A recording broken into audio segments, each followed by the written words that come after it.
մեր պետական պարտքի, ավելի ճիշտ ներքին պարտքի ֆինանսավորման աղբյուրներն է ուսումնասիրում եւ այնտեղ շատ հստակ կորով բանկերը 2022 թվականից դարձել են պետության գլխավոր պարտատերերը ներքին պարտքի գծով, որոշ մասը կենսաթոշակային ֆոնդերն են, բայց բանկերը կարելի ասել մեր ներքին պարտքը հիմնականում աճել է բանկերի ֆինանսավորման հաշվին։ Նախ ուզում եմ ձեր կարծիքը լսել, այստեղ որևէ ռիսկ կա, որ բանկերը շատ մեծ չափով են ֆինանսավորում պետությանը, եւ երկրորդ այստեղ նաեւ տոկոսադրույքների հարցն է գալիս, ներքին պարտքն ավելի թանկ է, քան դրսից վերցվող պարտքը ու դուք տեսնում եք կապ պետական պարտքի բարձր տոկոսադրույքների եւ ընդհանրապես հայաստանյան շուկայում, օրինակ վարկերի տոկոսադրույքների վրա, մեկը մյուսի վրա ազդում է թե չէ, եթե ազդում է, նորից կենտրոնական բանկը ինչ է մտածում այս մասին։ Տոկոսադրույքները բոլորը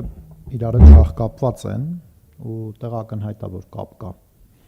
Ինչ վերաբերում է մեր ներքին պարտքի տոկոսադրույքներին, մենք ներքին պարտքի դրամային ներքին պարտքի, այսինքն ոչ թե եվրոբոնդերի մասով, որոնց այդ ռիսկի պրեմիան իջել է հասել է պատմական մակարդակներին, 150 բազիսային կետ է Հայաստանի պետական եվրոբոնդերի եւ ամերիկյան ուղղակի իրանց կշիռ այդքան մեծ չի, պետական պարտատոմսերի տարբերությունը, բայց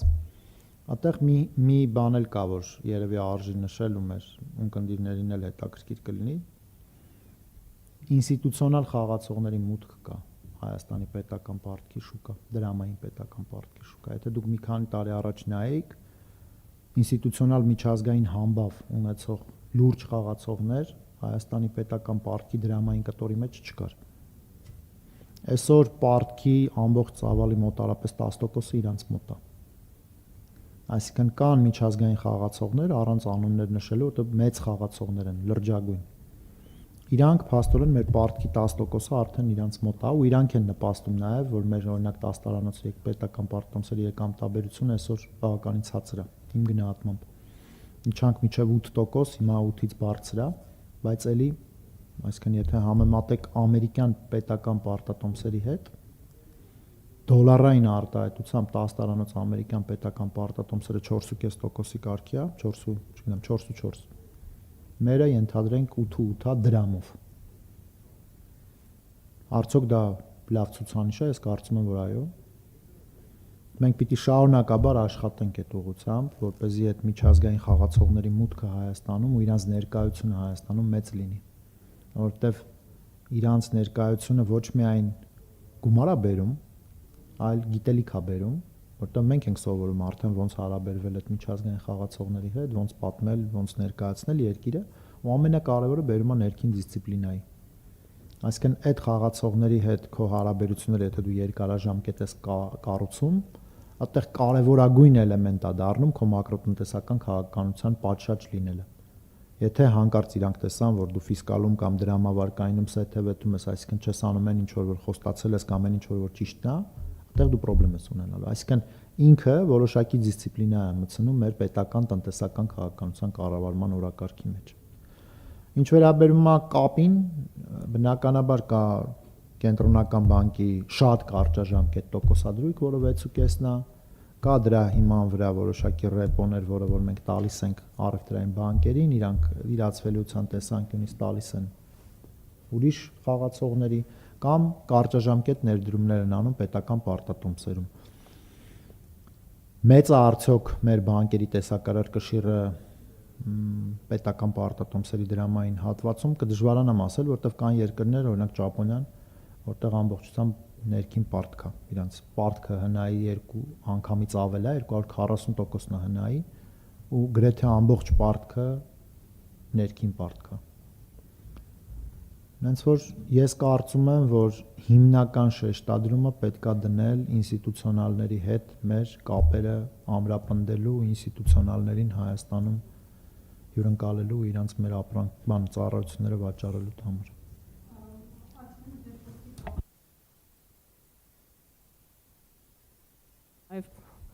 Նաև այդ տոկոսադրույքներն են պատճառը, որ մեզ մոտ օրինակ վարկերի տոկոսադրույքները բարձր են, այդ անուղղակի կապը, այսինքն դուք տեսնում եք։ Ես այդ բարձրի սահմանումը չգիտեմ ոնց պիտի տանք, էլի։ Ինչ է նշանակում մեր մոտ տոկոսադրույքները բարձր են։ Մեր մոտ սպառողական վարկերի տոկոսադրույքը ու Ամերիկայում սպառողական վարկերի տոկոսադրույքները համադրել եք հետ իրար հետ։ Ամերիկայում սպառողական վարկերի տոկոսադրույքը 18% է դոլարով։ Կրեդիտ քարտերով իրանց օվերդրաֆտերը 18% է։ Հիմա բարձր է արդյոք Հայաստանում եղած սպառողական վարկերի տոկոսադրույքները, որը 20% չի գերազանցում։ Բիզնես վարկերինը մեր մոտ դրամով 12% է ընդհանրեն կամ 12.5% է։ Իրանք կապված են պետական պարտատոմսերի հետ միանշանակ, որովհետև ալտերնատիվ ներդրումների տեսանկյունից բոլոր ներդրողները, ներառյալ բանկերը, իրանք համադրում են այստեղ, թե այնտեղ 0 ռիսկ կամ ավելի բարձր ռիսկ։ Բայց մի մարդու ռիսկը վերածած տոկոսի ու պետության ռիսկը վերածած տոկոսի, ես չեմ կարծում, որ մեր վարկերի տոկոսադրույքները բարձր են։ Եվ եթե կարելի է գործընկերներս թույլ կտան մի հարց էլ տամ, փոխարժեքի հետ կապված ինչ իրավիճակ է, դուք ունեք մեկնաբանություններ եւ փոխարժեքը ինչի հետ կապենք, ինչու է փոխարժեքը իջնում եւ մեր տնտեսության համար ինքը ինչ ռիսկ է պարունակում հիմա։ Փոխարժեքը դրամի ամրապնդումը վերջի ժամանակաշրջանի մոտ 10 դրամ հիմնականում պայմանավորված է մեծ ներհոսքով, որը որ մենք ունեցանք։ Ինչ ներհոսք է, կմանրամասնեք։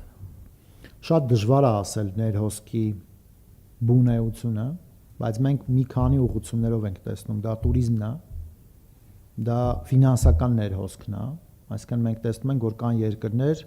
որտեղից կա էական ֆինանսական ներհոսք դեպի Հայաստան։ Ֆիզանձանց փոխանցումների ֆիզանձանց մասով էլ, ոչ ֆիզանձանց մասով էլ, բիզնեսների մասով էլ։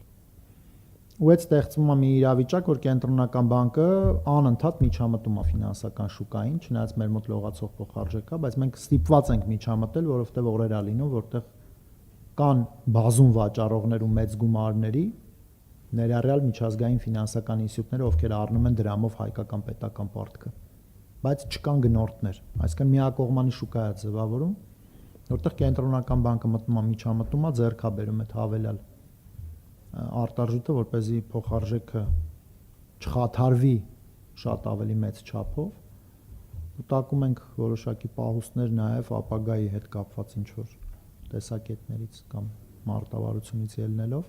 բայց հիմնական ուղղությունները այնա, որ առաջարկը ավելի շատ է, քան պահանջարկը արտարժույթի նկատմամբ։ Իսկ տնտեսության համար դա ինչքանով է հիմա ռիսկային, որ ոլորտների համար։ Տնտեսության իմաստով ես տենց մի նոմինալ փոխարժեքով չէի նայի, որովհետև օրինակ եթե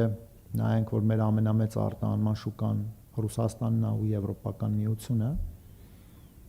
այդտեղ պիտի ասեմ, որ հայկական դրամը նույնիսկ թուլացել է ռուսական ռուբլու նկատմամբ։ Այսինքն էքսպորտերների այն թևը, որոնք աշխատում են Ռուսաստանի հետ, իրանք ոնց որ թե վատ վիճակում չեն։ Եվրոպայում որոշակիորեն, բայց ոչ այնքան, ինչքան նոմինալ դրամ դոլար փոխարժեքը, Ամերիկայի Միացյալ Նահանգների արտահանման տեսանկյունից ազդեցությունը ավելի մեծ է։ Շնորհակալություն։ Արկա։ Շնորհակալություն։ Պարոն Գալստյան, հաշվի առնելով, որ ապրիլին գնաճը փոքր ինչ գերազանցել է թիրախային ցուցանիշը, որքանով է գնաճի այդ արագացումը ռիսկեր ստեղծում տնային տնտեսությունների պարտքային բեռի եւ բանկերի վարկային պորտֆելի որակի համար եւ հետո երկրորդ հարցը կտամ, շնորհակալություն։ Գնաճի առումով մենք 5.3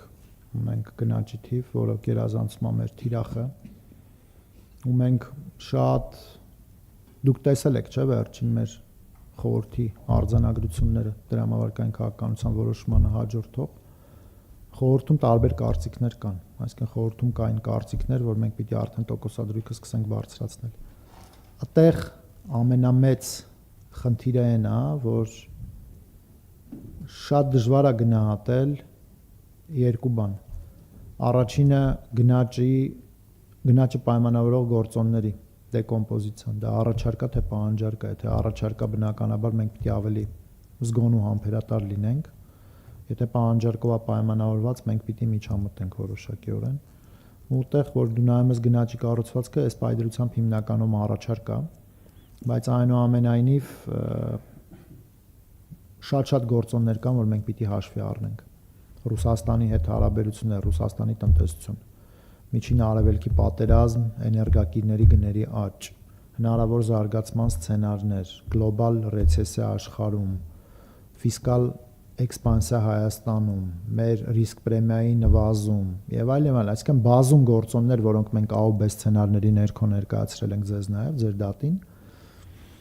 որոնց ոնց որ սինոպսիսը մեր ընդհանուր կարծիքը այս պայդրության մեծամասնության հանգելա նրան, որ մենք տոկոսադրույքը դեռևս պիտի անփոփոխ պահենք։ Առաջիկա հանդիպման ընթացքում բնականաբար նորից քննարկենք այդ հարցը։ Ինչքանով է ազդելու գնաճը մեր տնային տնտեսությունների վրա, ես կարծում եմ, որ ինքը այս պայդրությամբ, որ նայում եք գնաճային սպասումներին, ինքը տենց բան չի, էական չի։ Այսինքն չունենք այն իրավիճակը, որ գնաճային սպասումները ապախարսխվել են բարեբախտաբար, ինչը վկայում է նաև նրա մասին, որ մեր վարած քաղաքականությանը վստահում են մարդիկ այսքան տարիների հետևանքով։ Ես կարծում եմ, որ մեր քաղաքականությունը կլինի խելամիտ, համոզված եմ, որ կլինի խելամիտ, ու մենք միջնաժամկետում գնաճը թիրախին կբերենք։ Շնորհակալություն։ Ընտրական ցիկլերի ժամանակահատվածում շատ երկրների կենտրոնական բանկերը մեծ ուշադրություն են դարձնում բնակչության սպասումներին, ֆինանսական շուկաների վարքագծին։ Հայաստանի կենտրոնական բանկը հիմա որևէ փոփոխություն նկատում է այդ հարցում, ինչպես նաև ներդրումային վարքագծի մեջ ինչ-որ փոփոխություն։ Բարեբախտաբար ոչ, այսինքն մեր շփումները կամ մեր ունեցած տեղեկատվությունը, որը մենք ստանում ենք տարբեր աղբյուրներից, վկայում են նրա մասին, որ ինչպես ես նշեցի, որ բնակչության մոտ չկա այն մտավախությունը, որ կենտրոնական բանկի իրականացրած քաղաքականությունը պատշաճ չի ու մենք գնաճ ենք ունենալու։ Այսինքն շատ երկրներում այդ ձեր նշած նախընտրական կամպանիաների ժամանակ գնաճը լինում է համար 1 խնդիրը։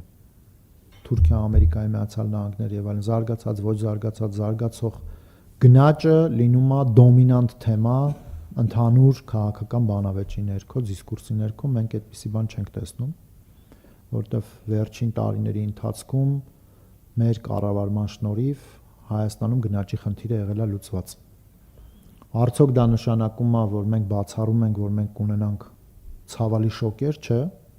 բայց մեր հավաստիացումները առայն, որ մենք տեղում ենք ու մենք լուծելու ենք գնաճի խնդիրը, կարծում եմ մեր հասարակության մոտ ունի ընկալում։